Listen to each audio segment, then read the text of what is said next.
In this video, I will show you how to unhide songs on Spotify.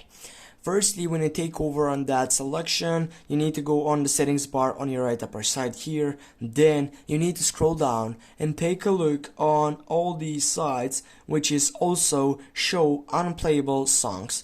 You need to turn on that button, and with this, you're gonna simply have the chance to go to your home screen again and take a look on all of your site selections, which are, for example, right here onto that playlist.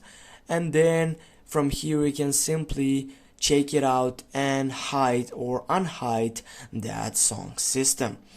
For example, if you go on your library and go from here and go edit playlist, from here if you go on the three dots, you can simply remove it from this playlist, and if you check it out, you can get back or unhide this site selection.